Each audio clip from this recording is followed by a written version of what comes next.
Welcome back everyone, hope you're doing well. In this video, I'll be covering the Fireball Super Witch's strategy. Now personally, I don't really like it because it always feels very inconsistent. Your Warden could get targeted and then die, so you lose your Rage Gem, meaning less fire output and less healing output. Your King, when he goes in the core, he can go in front of your skeletons and he will just get targeted, meaning you will lose eventually your ability, meaning you wasted them. So personally, I don't really like it, but I believe that I found a way how to remove as much as possible those inconsistencies and make it work. So let's jump into the army.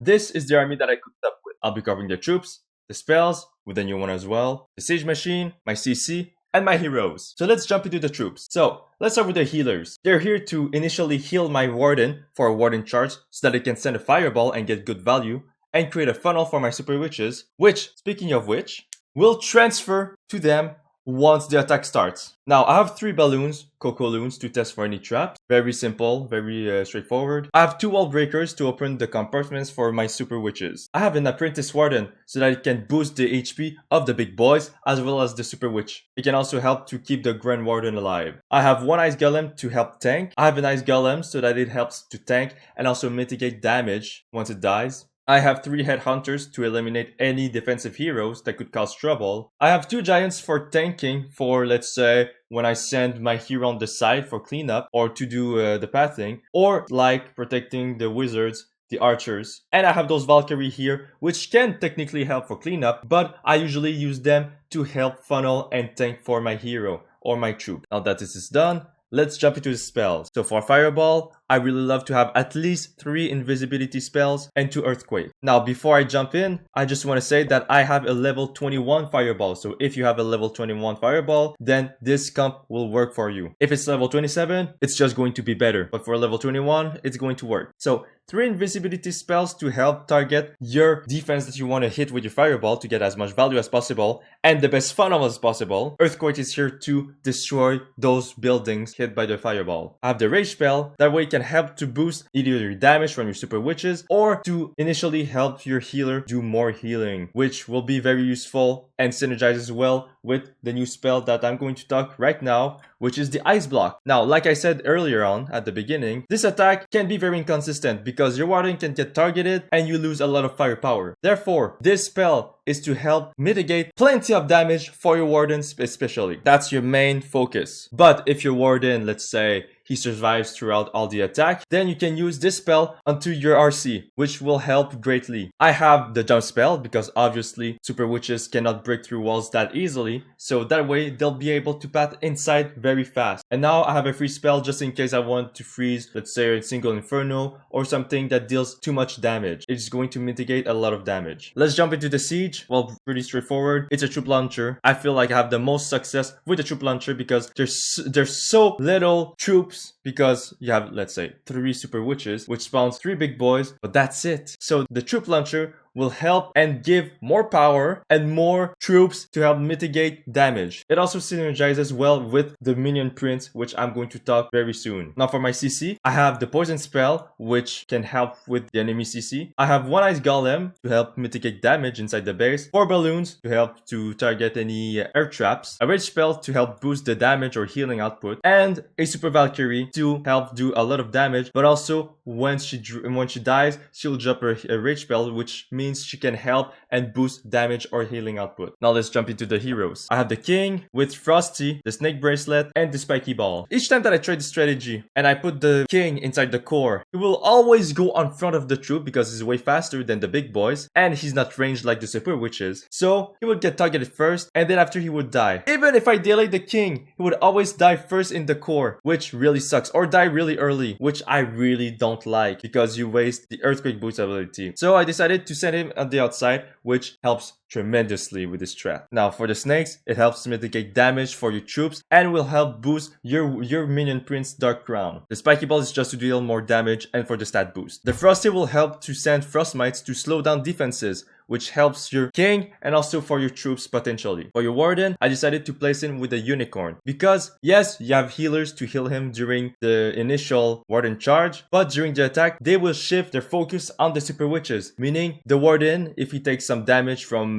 splash defenses, he's going to slowly die and that's not good. So the unicorn helps him to keep him alive. Of course, I have the rage gem and the fireball for the strategy. The rage gem will help to boost the healing and the damage output from the troops and healers, and the fireball for the strategy and for the setup. Now here's the interesting hero, the minion prince with the angry jelly. Now why have they decided to use the minion prince? Well, I tried with the queen, don't get me wrong, she was good, but it felt a little bit too inconsistent. With the minion prince, he just feels like he has so much power near the end. He's so strong, super tanky, especially with the metal pens. He just cleans up the base quite well without dying most of the time. The angry jelly is here so that he can target those defenses, meaning he can advance and help mitigate the damage for your troops and for himself. So it's a very good pet and a very good choice. You still have the metal pens because that way you can get protected from any seeking air mines. Also, with the angry jelly, because he targets defenses, he would naturally go forward than your healers, meaning it can protect them from any black air mines. You have the metal pants, meaning you'll survive those hits. The dark crown helps to boost the damage, thanks to the big boys dying, the snakes dying, and for the troops in the troop launcher who dies. You'll get your boost, your third boost, quite fast. For the RC, I decided to go very simple. I decided to go with the Spirit Fox, the Electro Boots, and the Rocket Spear. The job of the RC is basically to go to a small compartment and move forward next to your main army and in between your king. So basically like a sandwich. And she will help clean up those buildings inside. The Rocket Spear will help to mitigate damage for your RC because if she takes too much damage or you see that she's going into an area where she's going to take a lot of damage, pop it, she's going to shoot from afar, she won't get targeted at least for majority of defenses. If you need to, use the Ice Block spell. So that's the army. Let's get into planning.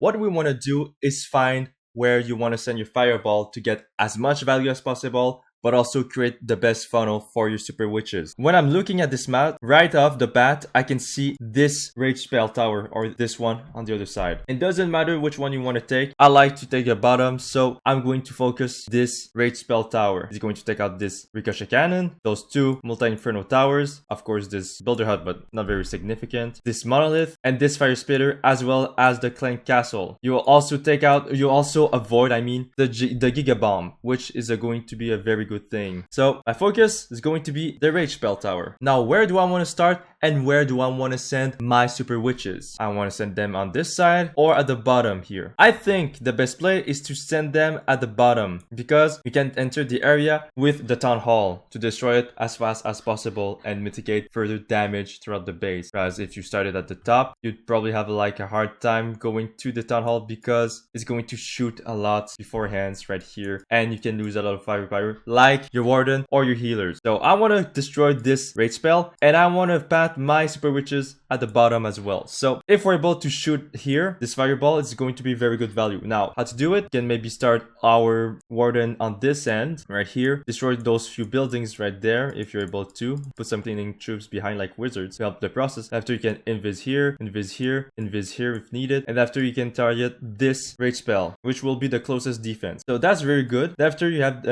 done this pathing, so clean up those three defenses, and then after invis this one, and those two. Now you can shoot the fireball to get a good chunk of the base, which will be this area here. Actually, I'm not sure if with the level 21 fireball you'll be able to hit the clank castle, but for level 27 that's guaranteed, so you'll have more bonus. So that's a good funnel to begin with. Now I'm going to send my super witches in this area. Let me just target this area. So let's say this is all gone. Now the super witches will come here, and then after they'll destroy those buildings and they will walk all around until they go inside. Now, how do I put them inside? You need to destroy those buildings on the outside. That way, the super witches won't have choice to path inside, and you can put a jump spell inside. Or maybe, wall breaker would just go on the side right here. So use a jump spell because you want to enter the town hall compartment right here. Actually, because those buildings are destroyed, you can put a wall breaker here so that they enter there in this compartment. And then after, you can put a jump spell here so that they can push in. It's up to you. You can also put like a wall breaker here, and then after another wall breaker at the bottom so that it can target this wall, and then after this wall. So you have two compartments open, and then you can save your jump spell for later on. So that's a good plan. Now for the king, I'm going to put him on the side. So here we can use a Valkyrie or wizard to destroy this building. I think a Valkyrie is going to be better because of the archer tower here that's going to target our wizard and kill him. You have this ground X-bow as well. So the king will path here once this building is destroyed there. Oops, right there by the Valkyrie. And after you can send your king right here. So the Valkyrie will help tank a little bit. And then after your frost mites can help and mitigate some damage during the time. So you can set it on this gold storage. It's going to path there on this camp, and then after on this arch tower, and after down, going to path all around here. While that's happening, your super witches will enter the base right here. They're going to destroy the town hall as well. And you need to keep a keen eye for your healers because since you don't have the Eternal Tome, your healers are very susceptible to air traps, which is where the troop launcher comes in clutch. So like I said, I have 4 balloons, and those will help to mitigate the damage for your healers and protect them from any air trap. You also have your minion prince, which you'll send just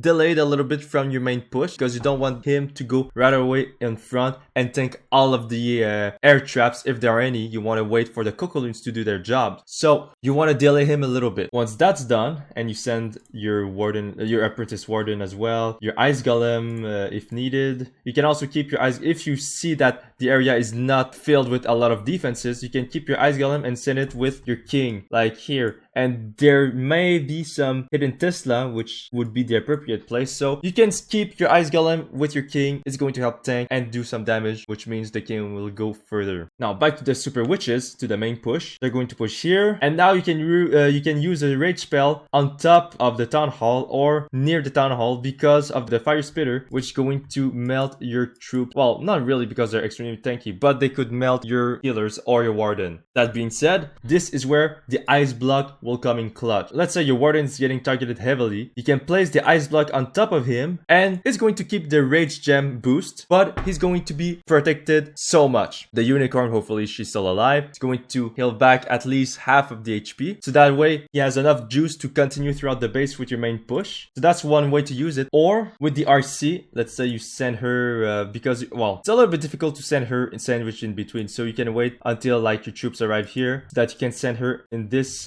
compartment right there, and she'll be able to clear off a lot of damage and relieve a lot of pressure for your main push. So your RC, let's say she's taking a lot of damage and your warden is alive. So the RC is taking a lot of damage, let's say, from this ricochet cannon or for this from this scatter shot. So to protect her, you can put the ice block on her and the damage will be greatly reduced. And now your troops have time to push in and she has time to tank a lot of damage so that the troops either can push really far in and destroy those buildings. That being said, once that's done, you still have a little bit of cleaning troops left, like the Valkyrie or the wizards. But the Valkyrie, I forgot to add, you need to sprinkle her a little bit around or next to the king. That way it's going to help for tanking as well as destroying those buildings and the side quite quickly. Now if you still have Valkyries, you can still use them to destroy those remaining trash buildings on the side, as well as your wizards and the giants, which can help tank for the defense, like the wizard tower or mortar, even the bomb towers. So that's the attack. It's pretty slow because we're using super witches, but the saving factor is that you're using the fireball to do the funnel at the beginning, which is very good to do some fast attack, especially useful for those very tanky units but are too slow to make, let's say, the RC charge and the log launcher kill squad work. So yeah, you need to create like a sort of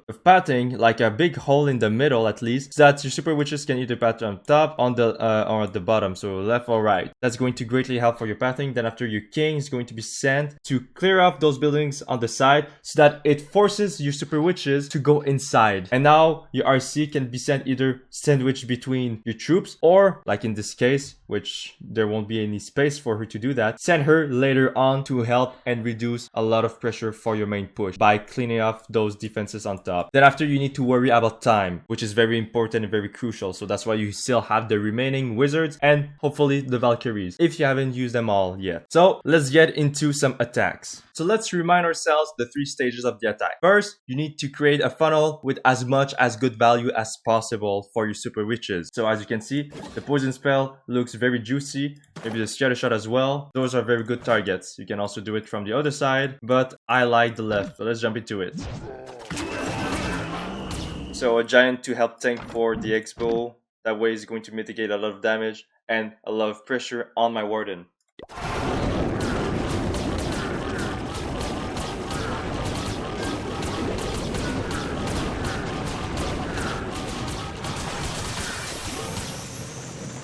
Now here I kind of wanted to get the poison tower, but I kind of messed up because I misclicked my my earthquake. I wanted to use my earthquake and then send it on top of it, but as you can see, I misclicked and I didn't really click the earthquake spell. So by accident, I sent a invisibility spell after I put my earthquakes on top of it, which I could have put it right here or right here because I thought it's going to hit this single inferno tower. But this fireball, which could have turned really badly, actually turns out way better. So, sure, those defenses are still up, but at least I got some good value. So I sent the super witches so that they can spawn the big boys, they can path around and go inside this base. Gonna put a jump spell eventually to hit this monolith and also to enter this compartment as well. I put the king preemptively. I could have waited a little bit before sending the king, but I decided to send him right now. But honestly, I could have waited.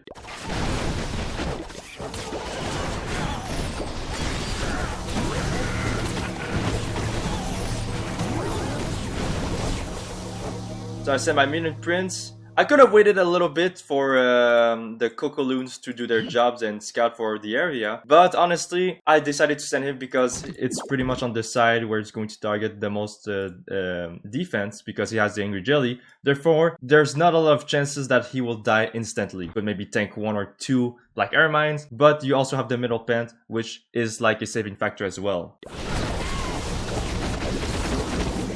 So like we talked before, I decided to send my RC sandwiched between the king's value and my main push. So she will path around, she'll be protected by the main push. And if she goes too forward, you can pop her ability, her long-range rocket spear will be able to help not only to mitigate damage for your main push, but also to give them a chance to go forward and then take the tanking instead of the RC.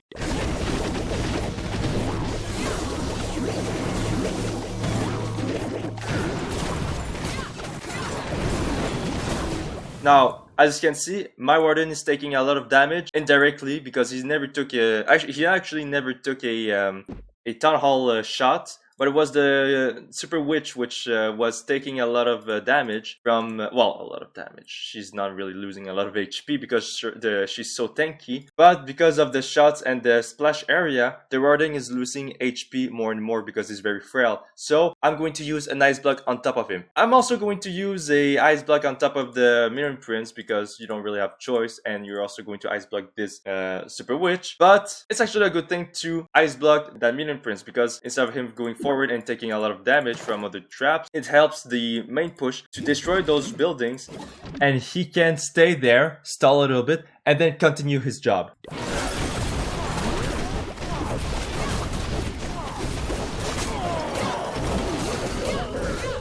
So I'm using the rocket spear here. My king unfortunately dies, but he used the spiky ball to do some damage in the area. So rocket spear helps her to stay still, and after the main push can get on front and take the tank king. Here you can see the minion prince. He's already at the third stage. He's destroying those buildings. He's cleaning off very well, which unlike the queen, of course she can still have her ability, but I feel like the burst damage is only temporary and or can be inconsistent because she could take a lot of damage earlier on, and then after you'll lose her ability. So yeah, I really feel like the minion prince does a very good job, and he really does justice to the Dark Crown, especially in those scenarios.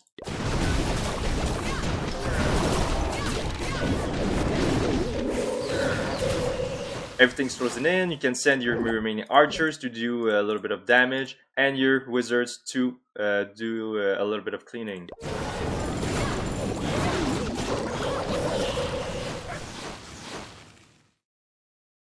So that was the attack. I really enjoyed this way of attacking. It feels way more consistent, it feels very strong, and I feel like I'm not gambling with my Warden's life.